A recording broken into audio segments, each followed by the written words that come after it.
La Cafetera es un programa de radio que se financia gracias a las aportaciones de los oyentes. Si te gusta el periodismo que defiende y sientes que te acompaña, hazte mecenas y ayúdanos. Infórmate en radiocable.com/mecenas. Hola Resistencia, Fernando, María. Soy Augusto Hernández y yo me hice mecenas después de... Pues la verdad es que no tardé mucho en decidirme y al poquito tiempo de escucharla empecé a ser mecenas. Me parece que es un programa con mucho rigor periodístico, cosa que hace falta hoy en día, que da información sin manipular, sin intención y sin tener que deberse a unos intereses muy claros como tienen que hacer las emisoras o los medios de comunicación mayoritarios. Me parece que también las músicas muchas veces crean unos ambientes impresionantes, los audios y sobre todo el análisis político de la realidad que hace Fernando, y no es peloteo, es que realmente fue lo que me hizo decidirme para poder participar en un pequeño tesoro que es este programa y que espero que dure muchísimos años. Larga vida la cafetera, un abrazo y a por todas.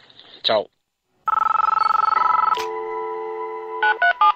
Son las 8:30 de la mañana. Las 7:30 en la Casa Museo de José Saramago en Tías, Lanzarote. Buenos días, mundo. ¿Quieres un café?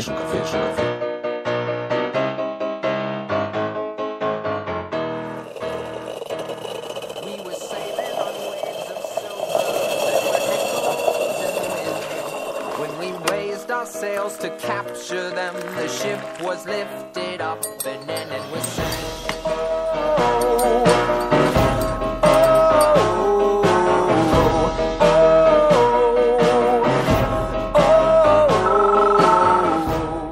La Cafetera. Dirige Fernando Berlín. Votarle en referéndum, 2 al lado de una pregunta que permita votar a favor de la independencia de Cataluña.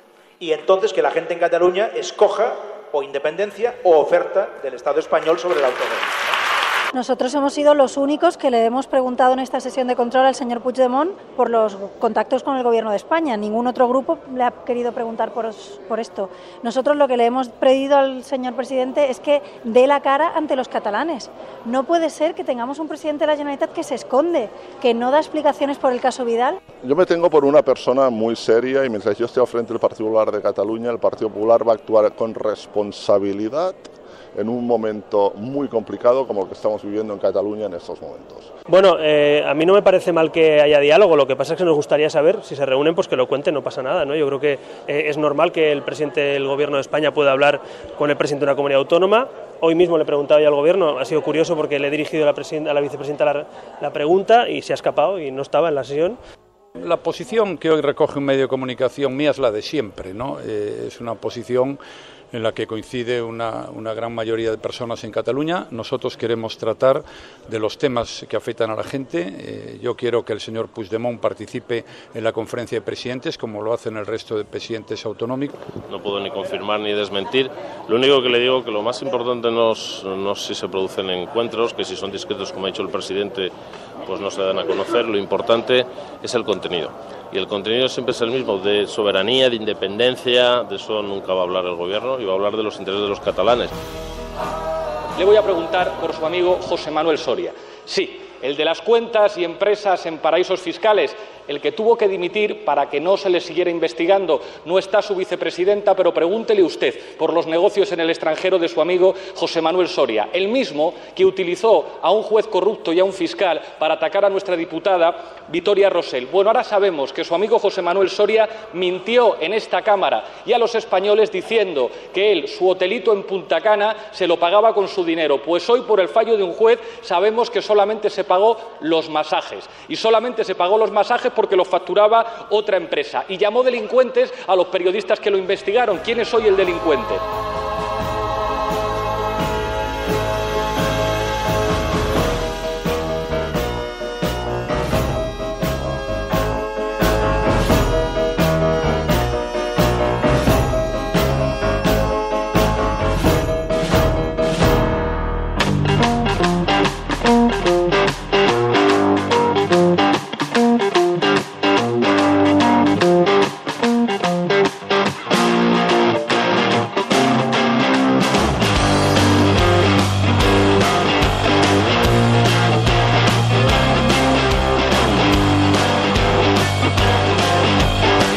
Buenos días, Resistencia.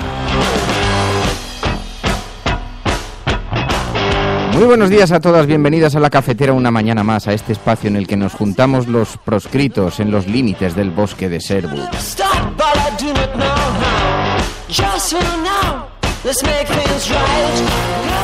Sí, cada mañana para tomar un café, para poder degustar la actualidad en torno a una gran mesa donde colocamos las portadas de los periódicos, analizamos, observamos detalladamente como extraterrestres la conducta y la vida de la agenda setting y la comentamos con los oyentes. Muy buenos días a todos, bienvenidos una mañana más. Un saludo muy especial a quienes se incorporan a este programa en directo. Son nuestro focus group, nuestro CIS particular con el que tomamos la temperatura a la ciudadanía, al descontento ciudadano. Enfermeros Alesa, buenos días. Sark, Superfume, Elena Noruega, Andreu Romaní, Liquidadores, Ubelan, Eric, Mercedes, José David, tantas y tantas amigas, Leva, que se incorporan a esta hora, como digo, y un montón de gente que lo hace en diferido y que nos ayuda también después a través de otras herramientas de participación, enviándonos sus comentarios, sus análisis, sus percepciones a través del WhatsApp del programa 627-002-002, 627-002-002. Así que un saludo muy especial para todos los que se conectan en diferido. Un abrazo muy especial a aquellos que lo hacen desde otros países y muchos de los cuales son nuestros mecenas, que hacen posible, hacen realidad este programa. En las últimas horas se han incorporado algunos mecenas, así que queremos agradecerlo especialmente. José Manuel, Antonio, José Luis, en fin, Juan Carlos. Muchísimas gracias, Juan Carlos. Muchísimas gracias por vuestra confianza. Estás escuchando La Cafetera y si lo estás haciendo, eres la Resistencia y no estás sola. María.es, muy buenos días. Muy buenos días. ¿Qué tal estás? Muy bien, ya os estoy leyendo a todos de buena mañana. Bueno, es que aquí la gente se está riendo mucho en este estudio porque he escuchado que llamaban a la puerta y no había nadie detrás. Oye, Voces, te pedimos que cuando oigas voces les hagas caso, salvo que te pidan que afiles un machete. Yo tranquilos que yo os avisaré, ¿vale? Si las voces te piden algo que va más allá de lo bueno, sí, haz caso a tus voces siempre. Emilio Silva, buenos días. Hola, buenos días. O sea, que te ha gustado la tarea de observador internacional, le has cogido gustillo. Bueno, sigo aquí en esta misión atendiendo... Si no le coges gustillo, no repetirías. ¿Has recibido presiones o no? He recibido todo tipo de presiones, sí. Oye, ¿estás descubriendo el efecto balsámico de la cafetera? Porque lo que sí que he visto es que hay un montón de gente que te estaba poniendo mensajes. ¿Cómo es tu Twitter? Emilio _Silva _. Emilio Silva _. Bueno, pues he visto que había muchos mensajes de apoyo, que gustaba mucho ese contrapeso que ejerces, así que cada vez más en soledad, Berlín al habla.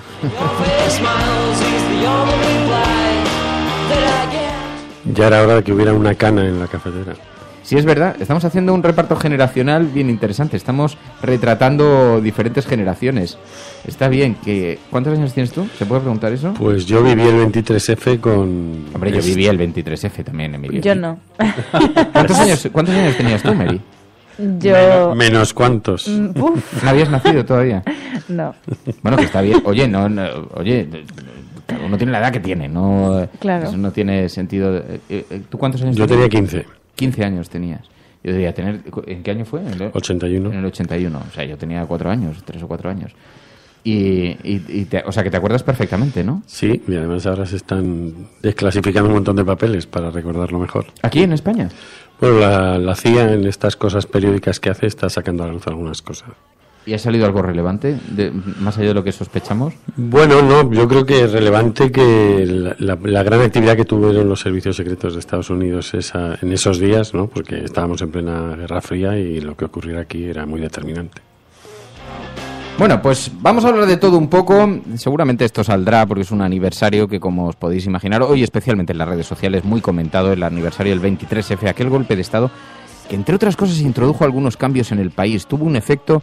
Hay quien cree que el golpe de Estado sí que triunfó, porque consiguió que algunas de las políticas de apertura reales que parecían algunos estar dispuestos a tomar fueron completamente cercenadas en aquel momento. Yo esto lo he tenido oportunidad de hablarlo contigo alguna vez, Emilio. Hay algo de esto también, ¿no? Bueno, yo creo que era un... Siempre se dice, no, fue un fracaso el golpe de Estado. ¡Hombre!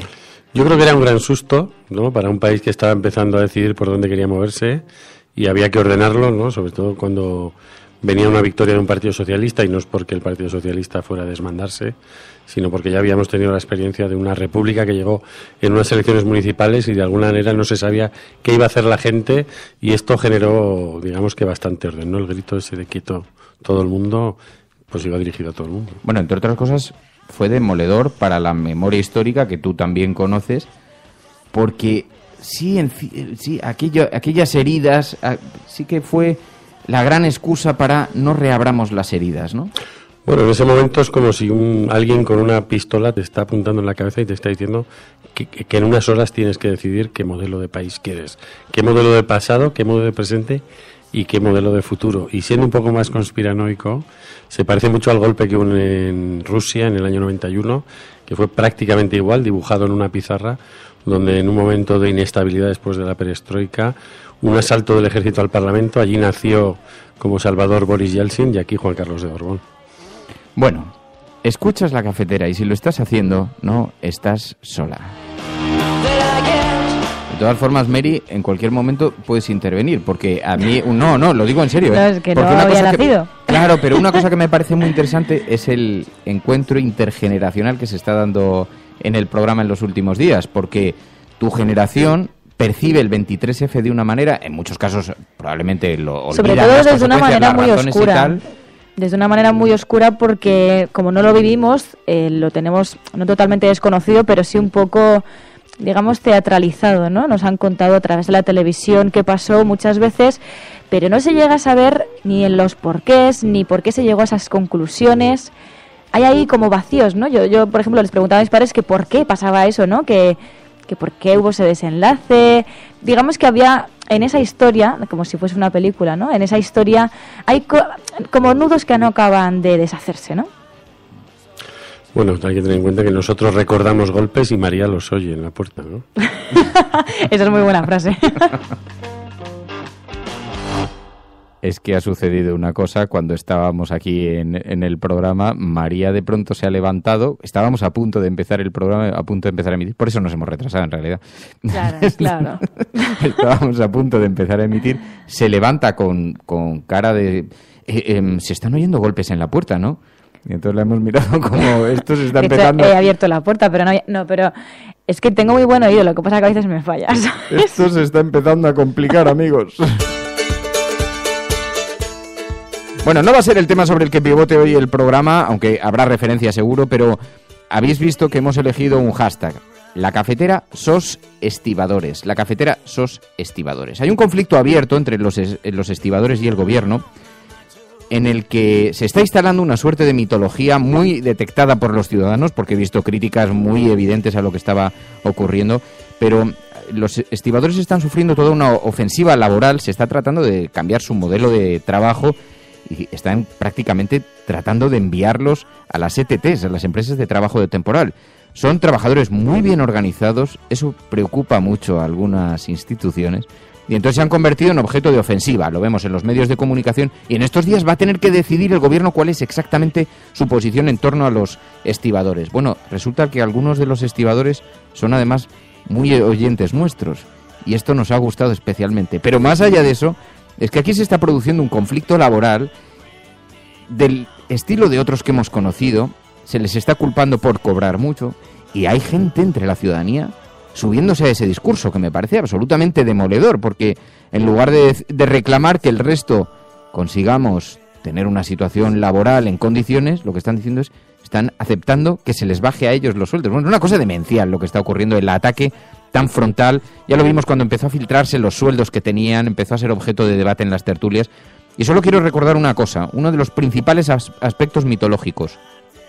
Los estibadores no son cargos públicos, son trabajadores de empresas privadas, que están sindicados, es verdad, entre ellos y fuertemente sindicados, lo cual en todo caso debería ser motivo de reconocimiento. Pero mucha atención, porque hay una mitología que pareciera que es que no, es que cobran mucho, fijar lo que sacan del erario público. No, del erario público nada. que son empresas privadas, de trabajadores. Así que, bueno, vamos a hablar enseguida con ellos, vamos a hablar en un momento porque tenemos la necesidad de que nos expliquen exactamente en qué consiste este conflicto y por eso vamos a conectar enseguida con Pepe Moratal, de los estibadores en Valencia. Estás escuchando La Cafetera y si lo estás haciendo, apóyanos con el hashtag La Cafetera SOS Estibadores, almohadilla La Cafetera SOS Estibadores.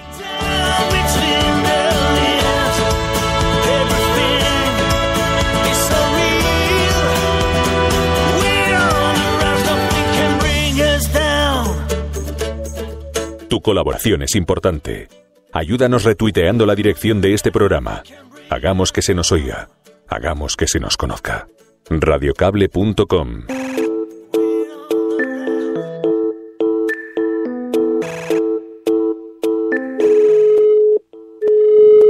Hola Fernando, buenos días. Estás escuchando La Cafetera.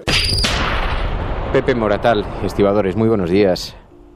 Muy buenos días, Fernando. Bueno, teníamos muchísimo interés, Pepe, en hablar con vosotros porque se están instalando una serie de mitos sobre este conflicto con los estibadores y hay mucha confusión en torno al tema. ¿Qué es lo que está pasando? ¿A qué se debe? ¿A qué se remonta el conflicto? Bueno, pues te explico. Aquí la situación viene derivada por una sentencia del Tribunal de Justicia de la Unión Europea de diciembre del 2014. En esta sentencia lo que se establecía era que había un incumplimiento del artículo 49 de la libertad de establecimiento, en la que se suponía que los operadores, las empresas estibadoras que venían a operar a los puertos españoles estaban obligados a contratar el personal, la prestación del servicio de las sociedades anónimas de gestión de estibadores portuarios, que son actualmente las empresas que ofrecen este servicio. Y lo que venía a decir es que había que cambiar el modelo, la legislación, para adecuarla a ese punto. Esa es la situación de la que parte todo esto. Y el Gobierno decide aplicar una serie de cambios, aunque la decisión no está tomada todavía, pero sí todo indica que van a aceptar una serie de cambios, ¿no? Bueno, aquí la cuestión es que se inicia un proceso porque el Gobierno en un principio lo que plantea desde el Ministerio de Ana Pastor en aquel momento es que una reforma consensuada por las partes, tanto por patronal como por trabajadores, ellos la darían como buena, le darían el visto bueno. Nosotros empezamos a trabajar en este sentido y cuando ya tenemos una reforma de la ley que entendemos que salva este punto del establecimiento y estamos analizando otra serie de factores de competitividad a nivel local, porque esto también se trasladaba a los acuerdos sectoriales y a los convenios colectivos, es decir, que también íbamos a implementar unas cláusulas de mejora de competitividad, pues cuando ya estamos llegando al final de este recorrido, el nuevo Ministerio de la Serna nos aparece con este Real Decreto Ley que lamina completamente todo lo que se estaba trabajando hasta el momento. O sea que vosotros estabais tratando de acordar unas condiciones entre las partes y el Ministerio se desmarca de esta manera y se ha amenazado con importantes movilizaciones, con una huelga. Claro, la gente tiene que entender que los estibadores, por ellos pasa prácticamente la actividad de los puertos y que hay una cierta preocupación en ese sentido porque se podrían bloquear los puertos. Así que la gente tiene que entender que es una situación muy importante, ¿no? Es seria, no es un asunto menor. Pero ¿qué es lo que propone el Gobierno para que se llegue a ese extremo? ¿Por qué es tan grave la situación? Pues mira, te cuento. Actualmente, lo que te digo, la Sociedad Anónima de Gestión de Estibadores Portuarios es una entidad en la que estamos concentrados. Existe una en cada puerto, en cada autoridad portuaria. Y bueno, lo que dota un poco al sistema es de garantías de formación del personal, un personal altamente especializado. Y claro, con el nuevo decreto esto cambia radicalmente. Nosotros entendemos que el decreto es un ERE encubierto, ya que los 6.000 y pico trabajadores de los puertos actualmente pues quedarían en las listas del paro. En 3 años, nos dice el decreto, que en 3 años seríamos fulminados. Además, fíjate, estamos hablando de indemnizaciones de 20 días por año a cargo del erario público. O sea, es algo absolutamente inaudito. En principio se desmantelarían las SAGEPs e incluso en 6 meses el accionariado de las mismas, si saliese, se disolverían. O sea que nosotros quedaríamos al albur de las ETTs. Yo particularmente, casi con 20 años de experiencia, me echarían a la calle, me pagarían una indemnización, tendría que ir a apuntarme a una ETT Y bueno, y estas empresas tendrían la obligación en estos 3 años, el primer año de contratar al 75% de los trabajadores que anteriormente estábamos desarrollando la labor, el segundo año al 50%, el tercer año al 25%, y el cuarto año pues se acabó lo que se daba, ¿no? O sea que realmente bueno, es una situación muy preocupante. Sí, porque para que la gente entienda esta situación, entre los mitos que se han instalado está el de que esto se trata de empresas públicas, cuando son empresas privadas. Son empresas privadas que están agrupadas en un régimen que se llama de coparticipación, y esto es SAGEP, ¿no?, que es donde estáis agrupados todos los empleados. Y ahora lo que se pide es una transformación que en realidad va a precarizar muchísimo. Por eso una de las cosas que observábamos quienes hemos estado apoyando vuestras movilizaciones es que aquí lo que se ha visto es un sector profundamente organizado, porque los estibadores sois trabajadores profundamente organizados, que estáis reivindicando defender vuestros derechos, y el principal ataque viene por ahí, el principal ataque público, ¿no? ¿Tenéis un poco esa sensación vosotros también? Sí, la verdad es que yo creo que es un sector que por sus especificidades y por sus peculiaridades se entiende muy poco, ¿no?, fuera en la sociedad en general. Esto es cierto. De todas formas, esta situación aparte, pues bueno, viene derivada también por unos intereses económicos bastante fuertes. Desgraciadamente, aquí han empezado a operar fondos de inversión tipo JP Morgan, que están prácticamente en la cúpula de la patronal, de nuestra patronal, que es ANESCO, y que, bueno, junto con personas que desde hace ya bastantes años están intentando, porque bueno, esto se remonta, el José Llorca, que es el presidente de Puertos del Estado actual, lo era también en la época de Aznar del 2000, cuando la mayoría absoluta, y cuando Yola de Palacios era comisaria de transporte europeo. A partir de ahí empezaron ya estos procesos de liberalización hacia la estiba con diferentes directivas europeas, y nosotros hemos estado modificando. Hoy en día se llaman SAGEPs, pero venimos de las sociedades de estiba que luego pasaron por APIES y luego han acabado y han derivado en SAGEPs. Pero sí que es verdad, tiene razón, es un sector completamente privado. Nosotros negociamos con las empresas y lo hemos hecho siempre, aunque en las antiguas OTPs, que eran organizaciones de trabajo portuario que podían pertenecer a las autoridades portuarias, el trabajador siempre ha conveniado con la empresa. Nunca hemos sido ni funcionarios ni nada que se le parezca. Y ahora te voy a pedir que nos ayudes a desmantelar algunos mitos que se han instalado en los últimos días. Si se te ocurre alguno más, también me ayudas con eso, porque uno de esos será el dinero público se va a ir para allá. Bueno, son empresas privadas. Otro es, los estibadores cobran muchísimo dinero. Sí.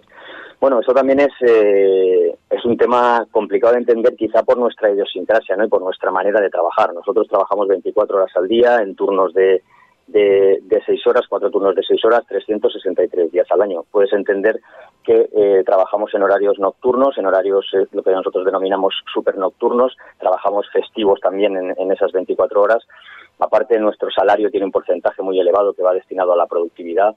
El tráfico es muy irregular, hay días que igual no sales a trabajar, hay días, siempre lo sabes, con una diferencia de 24 horas como mucho, hay días que tienes que hacer doble jornada porque el tráfico obliga a que la plantilla tenga que dar servicio. Para nosotros la garantía de servicio es un valor fundamental. Sabemos que estamos en un servicio público y que tenemos que dar esa garantía, y nosotros gestionamos al personal para que eso funcione así en los momentos de punta de trabajo, ¿no? Entonces, bueno, pues con todos estos condicionantes y con estos horarios tan extremos realmente, porque igual la gente puede entender, sí, se trabaja a turnos, pero normalmente se trabaja a turnos de una manera bastante clara, ¿no? Por semanas, mañanas, tardes, noches. Aquí es que es de un día para otro, puedes caer en cualquiera de las 4 jornadas que tenemos, ¿no? Esa irregularidad es difícil de llevar, y eso hace que los salarios, junto con la productividad, pues en un momento dado puedan ser más elevados. Aquí estamos 24 horas, incluidos los festivos. La manipulación de la carga en los puertos, que es básicamente en lo que consiste vuestra actividad, siendo que es una actividad extremadamente, es de una importancia absoluta para el funcionamiento del comercio, pero no es un trabajo sencillo. Hay muchos accidentes laborales también, ¿no? Sí, correcto, sí. Yo creo que estamos en un sector que, para el volumen de trabajadores que somos un sector con una gran accidentabilidad y con una gran siniestrabilidad. La verdad es que sí, desde luego esto no es un trabajo de oficina, es lo que te comentaba, no es un trabajo ni de fábrica porque los horarios son muy dispares, y no es un trabajo de oficina porque cualquier problema que pueda surgir aquí pues supone para el trabajador una lesión importante. La verdad es que aquí pues sobrevuelan continuamente cargas por encima de los trabajadores. Intentamos extremar al máximo las medidas de seguridad, pero bueno, sabemos el medio en el que nos desarrollamos y es lo que tenemos. Otro de los mitos que se han instalado en estos días, que lo hemos repetido sistemáticamente, es que hay endogamia en la forma de contratación, que es muy difícil entrar en las listas de nuevos trabajadores que se reservan a familiares, amigos. Sí, es cierto, esto también se está hablando mucho. La verdad es que la campaña de intoxicación que ha ido sobre los salarios fundamentalmente y sobre el tema de los lazos familiares ha sido bastante brutal. Pero bueno, nos retomamos lo que hemos dicho en un principio. Esto es un sector privado, existen convocatorias, creo que nadie cuestiona en general el que la gente entre o no entre en determinadas empresas, ¿no? Del ámbito privado, la Ford o cualquier gran empresa. Creo que nadie discute ese tema, ¿no? Nosotros aquí existen convocatorias y por supuesto entiendo que tampoco discute nadie el que, bueno, si tú tienes la posibilidad de presentar el currículum de tu hijo en una empresa y más hoy en día, ¿no? Como está el mercado laboral. Y encaja en el perfil y en los estándares que correcto, se piden. Si cumples los requisitos que se exigen y puedes optar, pues lógicamente lo vas a hacer. Aquí pueden optar nuestros hijos como cualquiera que pasa por aquí y entiende que quiere participar de esto, como los hijos de los trabajadores de las empresas. Es decir, que creo que este sector en ese sentido no se diferencia mucho del resto. Pero bueno, aquí hay unas convocatorias, hay unos requisitos, se presenta el personal y al final son las empresas las que deciden, ¿no? Quién entra y quién no. Nosotros no insisto, son empresas privadas, que esto es importante, que deciden, no se trata de oposiciones públicas donde se esté cercenando derechos Pero una cosa que me llama la atención es que efectivamente ahora el gobierno tiene dos opciones: o aceptar esta orientación de la comisión, esta sentencia de la comisión, que además coincide con la del ministro y con la de JP Morgan, ¿no? Que ahí se dan una serie de circunstancias que hacen que todavía sea más preocupante, o ponerse de parte de una cierta paz social y seguir el ejemplo. Ha habido otros países, en Alemania han pasado cosas parecidas con la ley Volkswagen también, y en Alemania se adaptaron, ¿no? No aceptaron las indicaciones de la comisión y buscaron una fórmula intermedia, porque decía que en Europa se estaba extralimitando la interpretación. O sea, que hay casos en el exterior donde, digamos que se ha buscado un punto intermedio, ¿no? Sí, correcto. Además, nosotros entendemos que la intromisión de la Comisión Europea en este sentido es bueno, pues no sabemos si es acorde a derecho al final, si esto realmente tiene que ser así. Es lo que tú estás comentando, la extralimitación en lo que marca la sentencia es algo que, bueno, nosotros cuando hemos analizado el modelo lo hemos puesto en manos de expertos, de catedráticos de Derecho Laboral, que no le vieron absolutamente ninguna pega a todo lo que nosotros estábamos incluyendo a nuestra fórmula, ¿no? Que hablaba de los registros, porque claro, existe para el tema de la estiba existe protección, ¿no? Está el convenio 137 de la Organización Internacional del Trabajo, que está ratificado por España y que no se puede saltar. Entonces, como hay tantos casos a nivel de jurisprudencia europea que hacen ver que la situación se podría salvar conforme la fórmula de consenso, pues realmente, bueno, no entendemos muy bien. Bueno, entendemos perfectamente esto, porque también se está, digamos, distorsionando la cuestión de la multa y demás, porque la Comisión Europea plantea un recurso en verano pasado, en julio, y todavía no hay una resolución judicial. O sea, tiene que haber otro fallo judicial para decir las multas, en qué cuantía han de ser pagadas y cómo han de ser pagadas. Y normalmente, como media, estos procedimientos suelen estar entre un año y año y medio. Lo más lógico es que hasta el verano, como mínimo, no tengamos una sentencia al respecto de este recurso y que no sabemos el tenor de la sentencia. No sabemos exactamente a qué pago nos va a obligar y cuándo y cómo. En todo caso, siempre va a salir mucho más caro tener los puertos paralizados, siempre. O sea, es una cuestión de cálculo matemático, ¿no? Ni multas ni reconversiones, saldría mucho más caro con que se prolongase, por poco que se prolongase el conflicto. Pero lo que nos llama la atención, Pepe, te agradezco muchísimo que hayas atendido esta llamada, porque lo que nos llama la atención es que un sector que está profundamente organizado en la defensa de sus derechos laborales, de derechos conseguidos, adquiridos, unas conquistas, que puedan terminar trabajando, ser dejados en manos de la STT, y que haya una parte de la ciudadanía todavía que casi parezca estar del otro lado, ¿no? Parezca subirse. Cuando le decía, es que son los sueldos muy altos y no deberíamos aspirar a que todos los sueldos fueran en esa dirección y no al contrario, ¿no? Así que, Pepe, te agradezco muchísimo. Un abrazo muy fuerte. Un abrazo, ha sido un placer. Un saludo a la Resistencia y, como decimos en la estiba, ni un paso atrás. Estás escuchando La Cafetera. Will you follow me down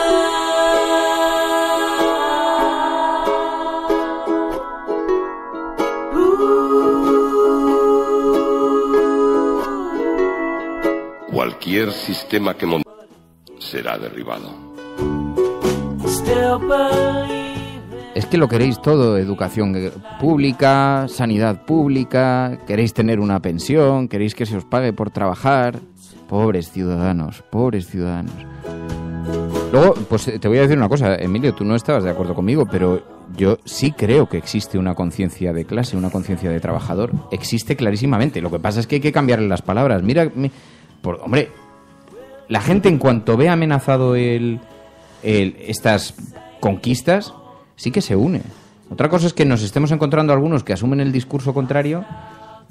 Bueno, yo creo que la línea divisoria está entre quiénes somos nosotros y quiénes son los otros, ¿no? Y cuando hay trabajadores que digamos que de alguna manera actúan contra gente que está mejor pagada, pero que forma parte, digamos, de su lado de la historia, pues entonces hay una conciencia ahí que, bueno, tiene alguna dificultad. Yo no digo que el término sea ese, pero no actúa exactamente con una protección de grupo, ¿no? Bueno, pero porque a lo mejor las líneas se han difuminado y antes era mucho más fácil detectar quiénes son los nuestros y ahora, entre la mezcla de los que son autónomos, medio empresarios, pero no empresarios, frente a los grandes empresarios, eso se ha ido diluyendo, que probablemente tiene algún objeto muy concreto, claro. Yo soy un poco más perverso. Yo pienso que ha cambiado una mentalidad que tiene que ver no con ser trabajador, sino con ser consumidor. Entonces, un consumidor que tiene más fuerza es una amenaza, ¿no? En esos términos. O sea, un trabajador cualificado que cobra un buen sueldo, si hiciéramos una especie de ley de la selva del consumo, pues viene más armado que yo y por lo tanto es una amenaza, ¿no? Y creo que tiene más que ver con ese cambio de mentalidad, ¿no? Hacia que ahora somos más que trabajadores, somos consumidores, que es lo que determina muchas cosas de nuestra vida, ¿no? Sí, pero me hace gracia es esto que decía María antes, ¿no? Decía, claro, es que nos vemos la referencia de los sueldos y en lugar de pensar lo que tendríamos que hacer es luchar por ganar más. De hecho, claro, 2.000 euros debe ser algo multimillonario, ¿no? Que, claro, nos han hecho creer, esto es como antes, por ejemplo, ser 1.000eurista estaba como mal visto, ¿no? Era como joque poco, y ahora es como un reto, ¿no? Entonces han conseguido que cambiemos toda esa mentalidad, que digamos el baremo de calidad de vida lo bajemos todos y, oye, quien llegue al baremo de vida anterior, pues le vamos a fustigar. Yo creo que en esto también ha influido muchísimo el efecto que ha hecho la ley Mordaza, ¿no? De, bueno, no vamos a salir a la calle porque a ver si vamos a tener una multa, que como hemos visto, incluso por hacer una canción te pueden meter en la cárcel. Dice Liquidadores, dice, no, ha sido la deuda, Fernando, porque ahora quien tiene medio millón de euros de deuda, por ejemplo, por haberse comprado una casa, se cree rico. Esto es curioso, ¿no? El mecanismo psicológico. Tengo una deuda de 300.000 euros y me creo rico por tener una deuda, ¿no? Qué paradojas. Bueno, estáis escuchando La Cafetera.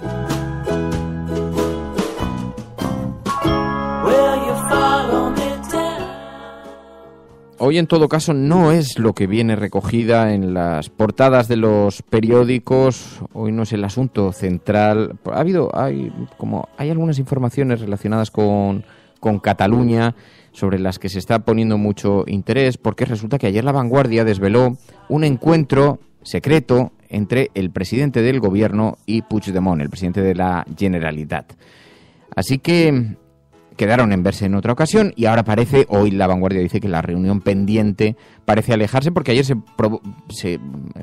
tuvo un gran revuelo político, motivó un gran revuelo político porque empezaron todos a preguntar. Además es que ayer coincidió con que Artur Mas participó en una conferencia y planteó una opción, una posibilidad.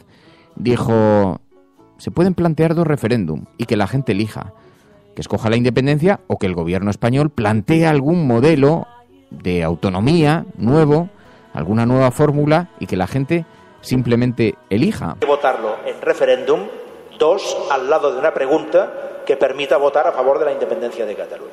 Y entonces que la gente en Cataluña escoja o independencia o oferta del Estado español sobre la autonomía, ¿no? Eso es lo que decía ayer Artur Mas, que por cierto también hizo una descripción sobre las agresiones que sienten que reciben. Pues miren, nos están agrediendo y no solamente a nosotros, en forma de reconquista competencial.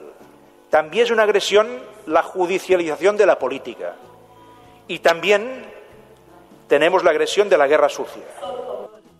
Así que vemos hoy en la portada del periódico El Mundo que dice que Moncloa atribuye la filtración de esta reunión de Rajoy y de Puigdemont a la tensión que vive con Esquerra Republicana. Resulta que Rajoy y Puigdemont se reunieron este pasado enero en un encuentro que Moncloa cree que se ha conocido por la guerra entre Esquerra Republicana y sus aliados, y eso es lo que habría hecho que hubiera terminado filtrado. En todo caso, claro, ha llamado mucho la atención porque esto ha dado lugar a situaciones tan paradójicas como ver a García Albiol defendiendo por responsabilidad estos encuentros extraoficiales. Yo me tengo por una persona muy seria y mientras yo esté al frente del Partido Popular de Cataluña, el Partido Popular va a actuar con responsabilidad en un momento muy complicado como el que estamos viviendo en Cataluña en estos momentos.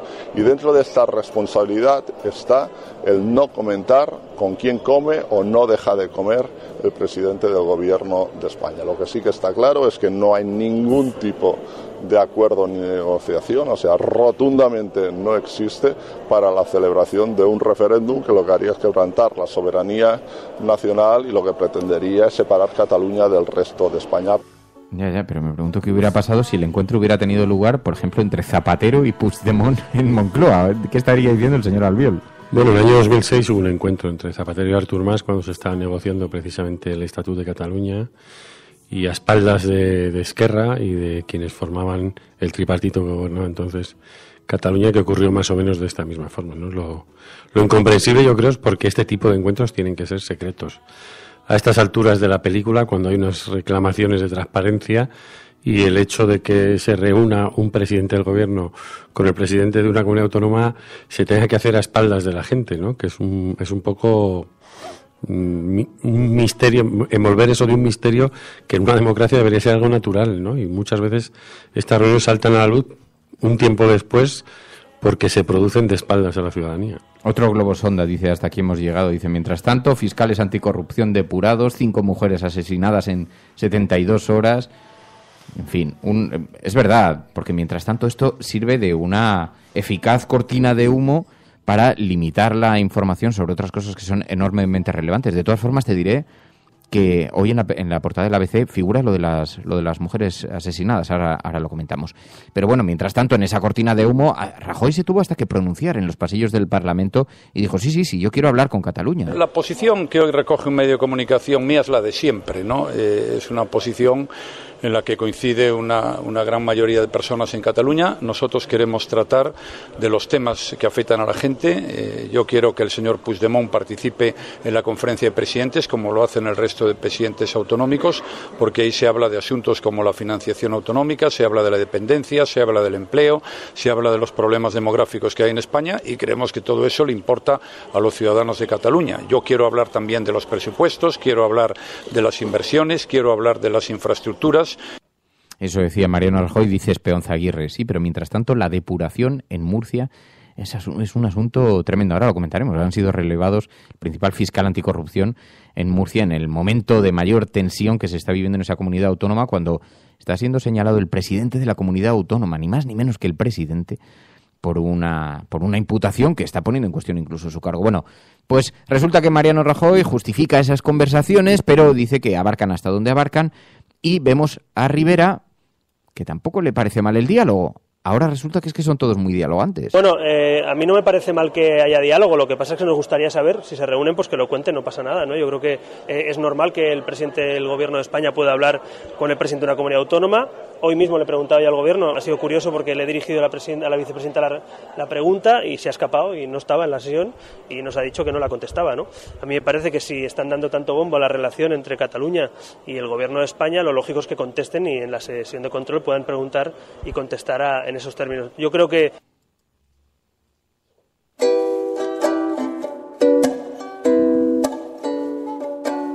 entonces yo me pregunto, pero vamos a ver, ¿no habíamos quedado en que no se pactaba con Podemos por si se acercaba de alguna manera a los nacionalistas? ¿No habíamos quedado en que con los nacionalistas no había que decir nada, simplemente había que respetar la ley?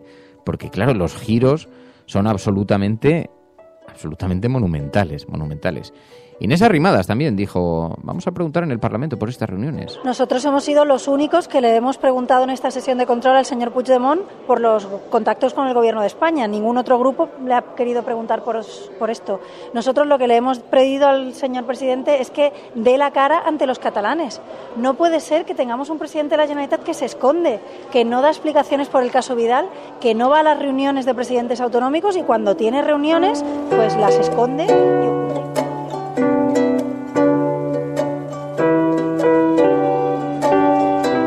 Y a otro que vimos haciéndose el sueco también fue a Martínez Maillo. Resulta que les destapan reuniéndose en secreto con el presidente de la Generalitat, al presidente del gobierno, ni más ni menos. Y entonces Martínez Maillo, pues mirando para otro lado. Yo no conozco la agenda del presidente, como es lógico, yo no puedo ni confirmar ni desmentir. Lo único que le digo que lo más importante no es si se producen encuentros, que si son discretos, como ha dicho el presidente, pues no se dan a conocer. Lo importante es el contenido. Y el contenido siempre es el mismo, de soberanía, de independencia, de eso nunca va a hablar el gobierno y va a hablar de los intereses de los catalanes. Y esa reunión pues yo no puedo ni confirmar ni desmentirla. O sea, ¿no le consta si ha habido algún tipo de acercamiento? No me consta y yo no puedo entrar en esa confirmación ni tampoco en ese desmentido y remitirme a las palabras del presidente. Si hay reuniones discretas, el ámbito es la discreción y lo importante es el contenido. Muchas gracias. No son reuniones discretas, son reuniones secretas. Porque solamente porque se han filtrado, se han hecho conocidas y no precisamente ha sentado bien al gobierno. Así que el problema es que no han sido capaces de mantener el secreto. Porque si ahora ya le damos el calificativo de discreto a todo aquello que es filtrado, digamos que en Wikileaks no había papeles secretos, había papeles discretos. Bueno, y ayer hubo un enfrentamiento también bastante tenso en el Parlamento. Pablo Iglesias interpelaba al presidente del gobierno sobre José Manuel Soria. Como sabéis, con todo este lío que se ha montado en torno a José Manuel Soria, ya sabéis que en una sentencia el juez ha dado la razón a los artículos de eldiario.es, poniendo en cuestión la versión de José Manuel Soria de que viajaba a Punta Cana pagándose la estancia. Bueno, pues resulta que el juez ha concluido que no ha sido capaz de probar eso y además el juez ha dicho que el medio de comunicación tomó todas las precauciones para elaborar una información solvente. Bien. Pues ayer Pablo Iglesias se lo reprochó al presidente del gobierno, que sigue sin manifestarse en torno a esta situación. Sigue diciendo que no sabe de qué le están hablando. Le voy a preguntar por su amigo José Manuel Soria. Sí, el de las cuentas y empresas en paraísos fiscales, el que tuvo que dimitir para que no se le siguiera investigando. No está su vicepresidenta, pero pregúntele usted por los negocios en el extranjero de su amigo José Manuel Soria, el mismo que utilizó a un juez corrupto y a un fiscal para atacar a nuestra diputada Victoria Rosell. Bueno, ahora sabemos que su amigo José Manuel Soria mintió en esta Cámara y a los españoles diciendo que él, su hotelito en Punta Cana, se lo pagaba con su dinero. Pues hoy, por el fallo de un juez, sabemos que solamente se pagó los masajes. Y solamente se pagó los masajes porque los facturaba otra empresa. Y llamó delincuentes a los periodistas que lo investigaron. ¿Quién es hoy el delincuente?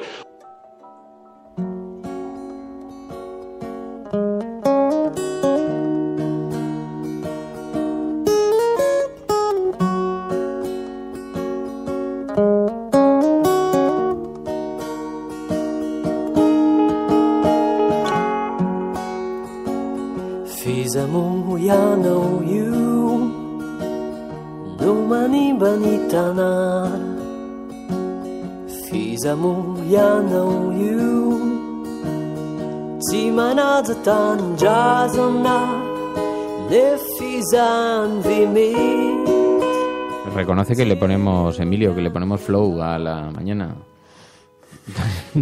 ¿Te pillo distraído? No.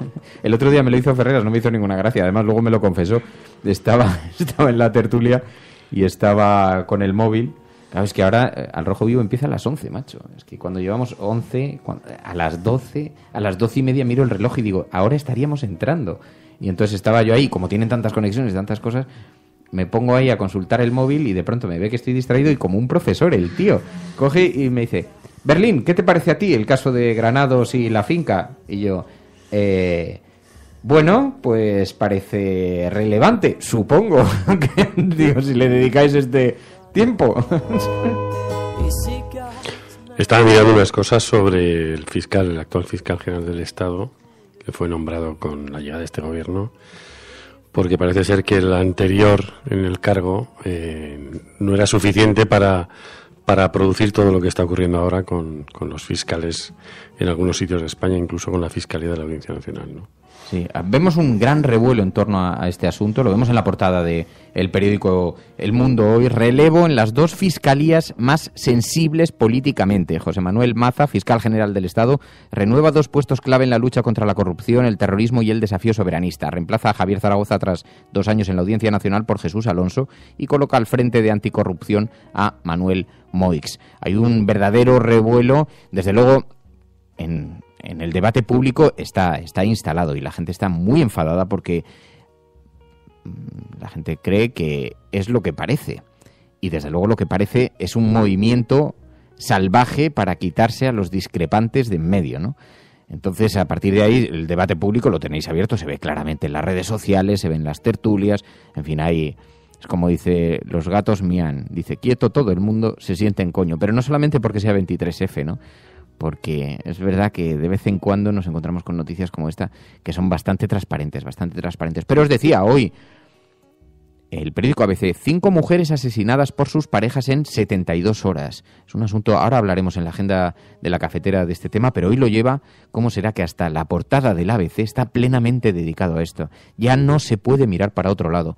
Dice el periódico ABC, una madre de 34 años acuchillada en plena calle en Barcelona, otra de 43 muerta al caer por el hueco de una escalera en Valencia, una señora de 49 asfixiada en la bañera de Gandía, una de 50 quemada en su casa de Pontevedra, una pacense de 91 apuñalada por su marido. Son las últimas víctimas de la violencia de género por ahora, dice el periódico ABC. Que hasta el periódico ABC haya tenido que hacer este viaje bajo la indiferencia de las autoridades, que siguen todavía considerando que sí, que es un gran problema, que obliga a declaraciones muy solemnes, pero nadie pone fin a esta auténtica lacra.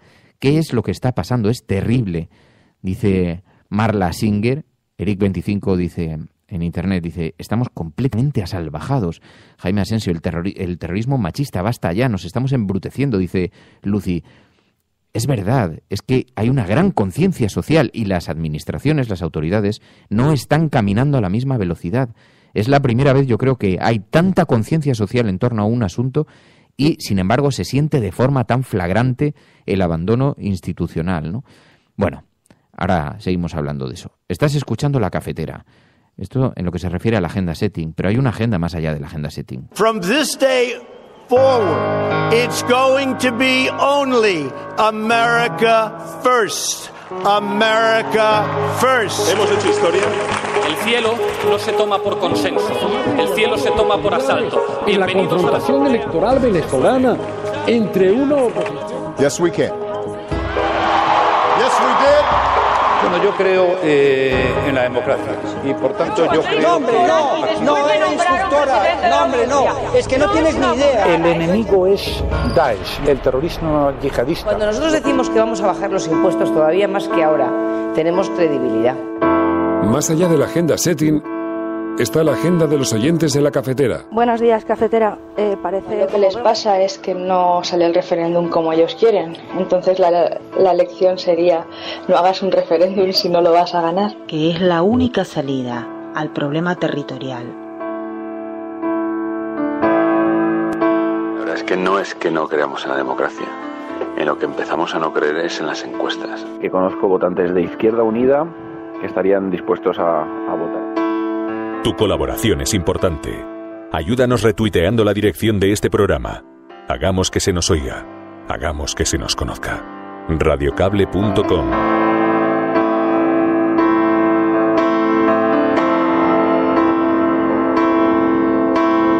Buenos días, maese. Pues nada, que en este país no aprendemos nunca y no estamos nunca felices ni contentos mejorando todos en común.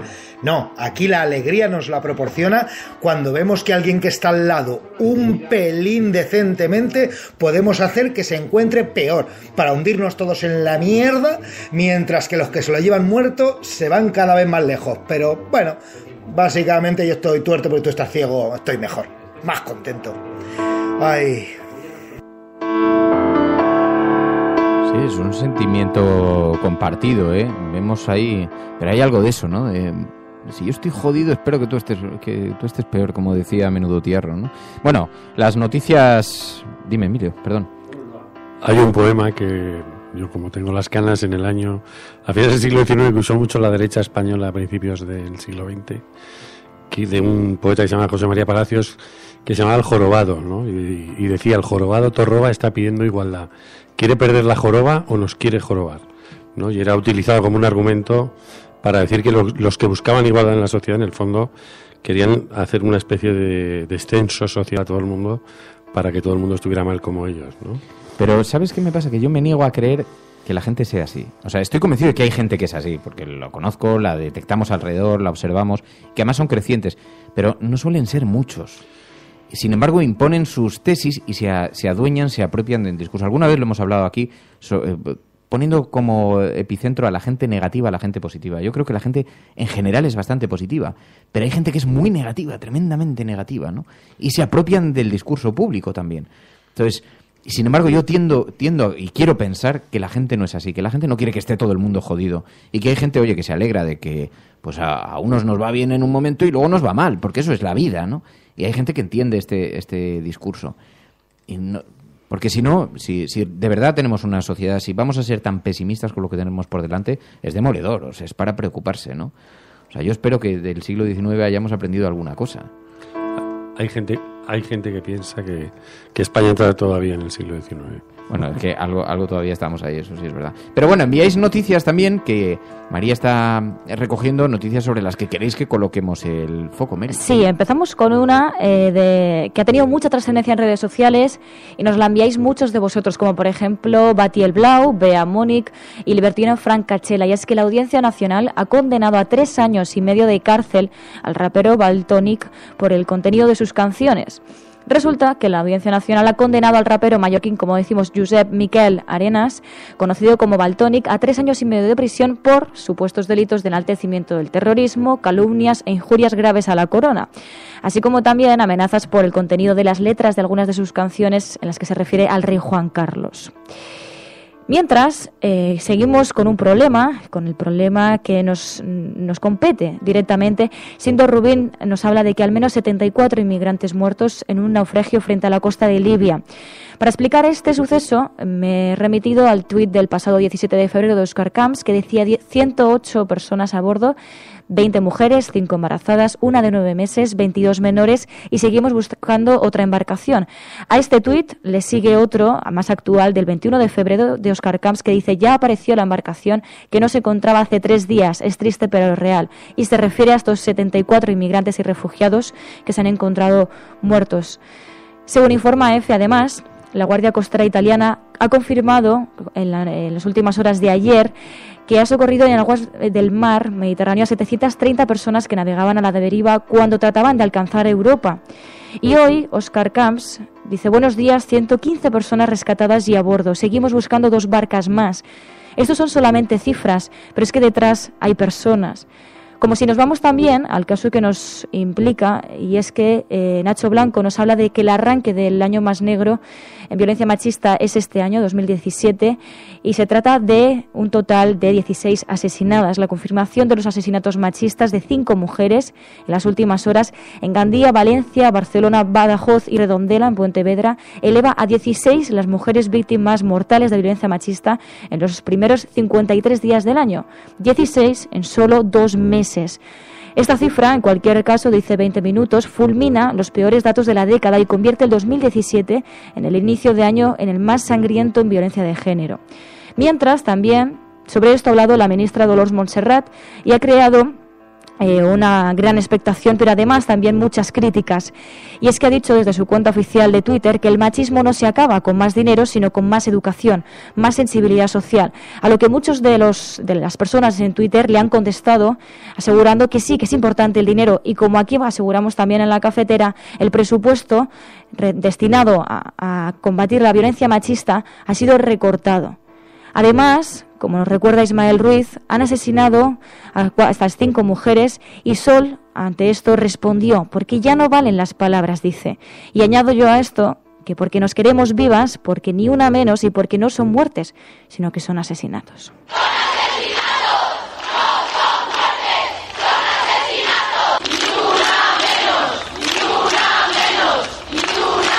Las movilizaciones en Sol, que sabéis que se están produciendo después de esta iniciativa de un grupo de mujeres que se pusieron en huelga de hambre en la Puerta del Sol para reclamar acciones inmediatas en la lucha contra esta lacra que está golpeando a la sociedad de forma tan determinante.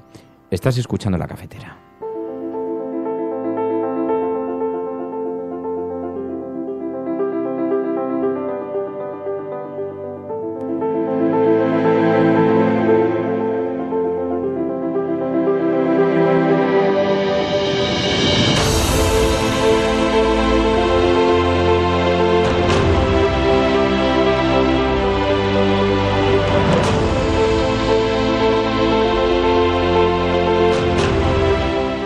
Bueno, ahora sí, nos vamos a marchar. Bueno, antes, sí, hay una condena al rapero Miguel Arenas que... El rapero mallorquín Miguel Arenas Beltrán ha sido condenado por la Audiencia Nacional a 3 años y 6 meses de prisión por delito de calumnia e injurias graves contra la corona y de enaltecimiento del terrorismo y humillación a la víctima en sus canciones.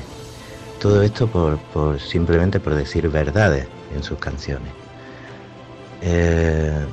Vamos a ver ahora el señor Felipe González y el señor Aznar si denuncian también que aquí en España tenemos presos políticos.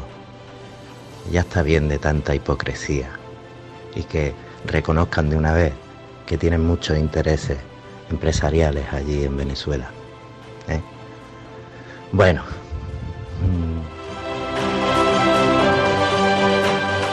¿Qué me estabas diciendo? Yo, estaba comentando que hoy se toma la decisión sobre cuál será el futuro penitenciario de Iñaki Urdangarín, y pensando en esta condena y en cómo el gobierno está creando una audiencia nacional a su medida, ¿no?, que es lo que ha hecho el fiscal general del Estado al proponer la destitución de Javier Zaragoza, que, hasta ahora ha sido fiscal jefe de la Audiencia Nacional, pero es un hombre bastante controvertido, ¿no?, por casos como el del franquismo, fue muy agresivo contra el juez Baltasar Garzón en el año 2008, o incluso con el tema de José Couso, donde él intervino precisamente para paralizar esa investigación. Pero estaba pensando, después de este caso, por ejemplo, en la portada que ayer también montó bastante revuelo en las redes sociales del Jueves, ¿no?, acerca de lo que serán los vis-a-vis de Iñaki Urdangarín, ¿no? Bueno, pues con un panorama como ese, pues ya pueden ir preparando. Sí, hoy conoceremos esa decisión, a ver en qué... Bueno, hasta que no se pronuncien. Sí, lo que pasa es que yo he oído a Jueces para la Democracia y al propio Martín Pallín diciendo que sería raro, por el año de condena, el tipo de delito perseguido, que sería raro que entrase en la cárcel, que lo más probable parece, y además fue casi, daría la impresión que fue lanzado como un globo sonda hace 2 o 3 días por parte del fiscal, casi lo más probable es que le pidan algún tipo de indemnización, o sea, que pague algún tipo de fianza y quede libre bajo fianza, o en todo caso pasase muy pocos días en la cárcel. No sé qué es lo que ocurrirá, pero hoy tendremos noticias sobre este asunto y sospecho que, una vez más va a haber una gran diferencia entre la visión colectiva en torno a la aplicación de la justicia y la forma en la que esta es aplicada, ¿no? Bueno, de hecho, por meter un poco así una coña, el propio Jueves dice: mañana el Duque sabrá cuándo entra en el trullo. Y envían una viñeta que dice: el juez cita a Urdangarín el 23F y pone: me indulten, coño.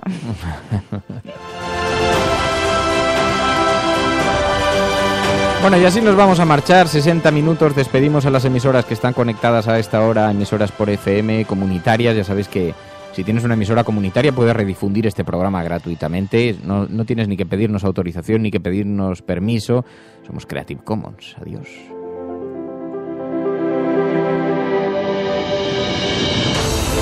Y al resto de los oyentes, pues ya nos despedimos con un poco más de tranquilidad, pero igualmente nos despedimos. Por cierto, han llegado algunos mensajes diciendo que en efecto hay oyentes de 20 años. Hola Fernando, hola María, soy Alejandro y tengo 29 años y encima cumplí años hace 2 semanas y os llevo escuchando 3 o 4 años, así que sí, hay gente de 20 años que se escucha. Un abrazo.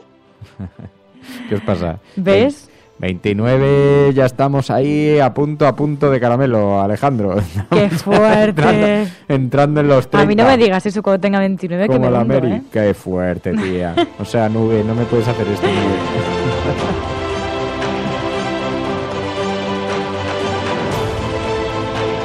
Bueno, no os perdáis hoy Carne Cruda. Van a hablar precisamente de la transición, van a hablar del 23F, van a hablar de la forma en la que se ha afrontado el 23F, van a recordar a los protagonistas, a las otras protagonistas de la transición. A la ola de protestas de los años del régimen franquista, en el que participaron millones de hombres, millones de mujeres que se implicaron en huelgas obreras, en manifestaciones vecinales, en protestas estudiantiles, en actos feministas, en movimientos de pacifismo antimilitaristas, por la liberación homosexual, movimientos reivindicando los derechos y ayudas para los minusválidos, a luchar por los presos comunes y sus condiciones, o el movimiento ecologista. Van a hablar entre otras con el periodista Guillem Martínez, que nos gusta mucho, también con Marina Montoto, socióloga, autora de una tesis, El discurso hegemónico de la transición. En fin, se presenta un programa bastante interesante, así que os emplazamos a que escuchéis a Carne Cruda, que además es un programa, que sabéis, muy hermanado con La Cafetera. Y por lo demás, nosotros nos vamos a marchar. Gracias a todos. ¿Qué te pasa? ¿Qué te ríes? No, digo... Mañana tenemos igual lo quiere alargar. Un tema interesante. ¿Te has leído el libro, Mary? Estoy en ello. ¿No has hecho los deberes? ¡Qué sí, fuerte! Los he hecho. ¡Qué fuerte! O sea, tendrás queja de profesor. La Mary, cuando llegó aquí al principio, cuando vino de prácticas aquella temporada, como profesor dirás que no tengo precio. O sea, mi encargo fue que se viera 6 películas de periodismo y una serie entera, Newsroom. Es que es mucho trabajo. O sea, ¿te parece mucho trabajo? ¿Tendrás queja? O sea, esto es increíble. Y entonces ahora le he dicho que se lea un libro. Mañana tenemos una entrevista interesante. Vamos a ver si me da tiempo a terminar el libro, ¿eh? Si no, lo pospondremos un poquito. Yo me lo estoy leyendo. Pero como además a Juan Rodríguez Vita le va a encantar, y a Marketing y Diseño, y a alguno que otro, que están muy insistentes con lo de que hablemos del poliamor, os va a gustar el tema, ya veréis. Resulta que es una oyente de este programa que por casualidad conocimos el otro día en un congreso. Y se nos acercó y entonces, bueno, nos habló, tal, estaba con su pareja, nos hablaron de cosas de internet, en fin. Y nos ha escrito diciendo que había escrito una novela, que por cierto ha publicado, creo que es Random, Penguin, y que ha escrito una novela sobre sus experiencias. Es una novela, está novelado, pero reúne sus experiencias, las experiencias con su pareja, en lugares swinger de intercambio. Es una escritora, está bastante interesante escrito, os diré. Y entonces decía, a ver si María nos hace una entrevista. Digo, pues nada, Mary, vete preparando el libro. Qué fuerte. Qué fuerte, tío. Pues te voy a decir que está bastante interesante, ¿eh? Yo me lo estoy leyendo. Digamos que es un libro, es como 50 sombras de Grey a lo bestia en España, pero está bien. Sin sombras, ¿no? Es provocador, es Sin transgresor. Lo que me ha gustado, sobre todo, hay una parte que me gusta mucho. Mañana lo hablaremos con la autora, a ver. Mañana o si no, en los próximos días. Pero hay una cosa que me ha gustado mucho, que coincide en una forma de planteamiento que tengo. Primero, es transgresor el planteamiento, y eso nos gusta en este programa. Nos gusta porque además antropológicamente habla de los seres humanos, habla de la soledad, habla de los tabús, de los miedos. Ella cuenta sus experiencias, lo que pasa es que lo hace a través de un personaje y además lo cuenta así abiertamente, ¿no? Pero también explica una cosa que es trascendental. Cuando tú rascas, porque fijaos que nosotros conocimos a esas 2 personas que estaban allí y que, en fin, con toda... Cuando tú rascas en la vida de la gente, tienen múltiples mundos de colores que se superponen, de vivencias, que los prejuicios hacen que tapemos, que pensemos que hay un mundo uniformado, convencional, compartido, y luego no es así. Cada persona es un mundo, ¿no? Y esto me gustaba mucho de la reflexión del libro. Voy más o menos por la mitad, o sea que me queda muy poquito, y además empecé ayer, lo compré en Amazon directamente y suena muy interesante, o sea que... Te lo paso, Emilio, también. Yo es que soy más decimonónico. A mí con Madame Bovary ya me parece suficiente transgresión. Bueno, pero habrás leído a Simone de Beauvoir. También. En fin, que tampoco nos pongamos ahora... Oye, si quieres escuchar, cámbiate a la COPE, macho. O sea, ¿sabes? O sea, si te vas a poner en tal, ponemos Radio María de fondo. Oye, pues es un buen invento, Radio María. Vamos a ver, generación joven, de izquierdas, progresista, con la mirada abierta. Ahora no vamos a poner en plan... Radio María... ¿Pero qué está pasando en este programa? Radio María, que es un canal de música reggae. Sí. Lo único que... Oye, estaría muy bien, ¿eh?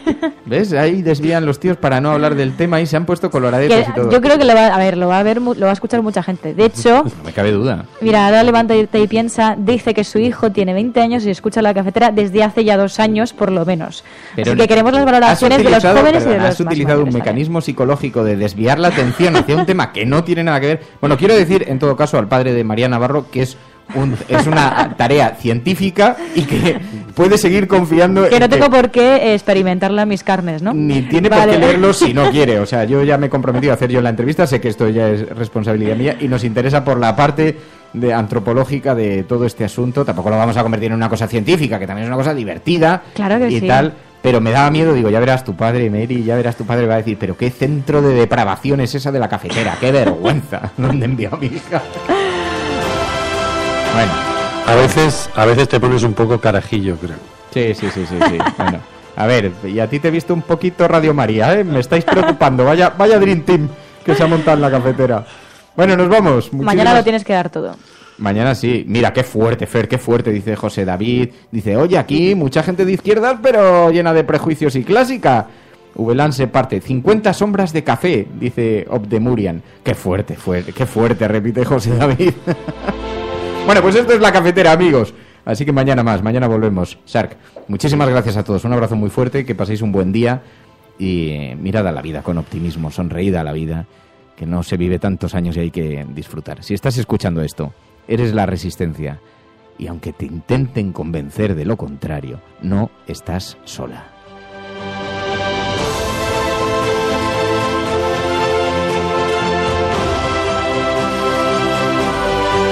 La Cafetera es un programa de radio que se financia gracias a las aportaciones de los oyentes. Si te gusta el periodismo que defiende y sientes que te acompaña, hazte mecenas y ayúdanos. Infórmate en radiocable.com/mecenas.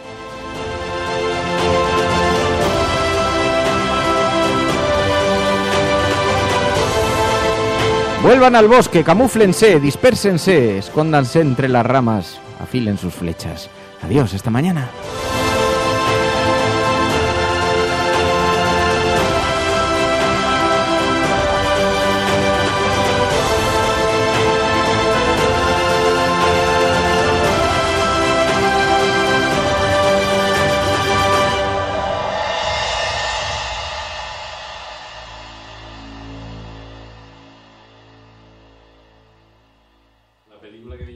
Un momento, ¿queda alguien todavía? ¿Os habéis marchado?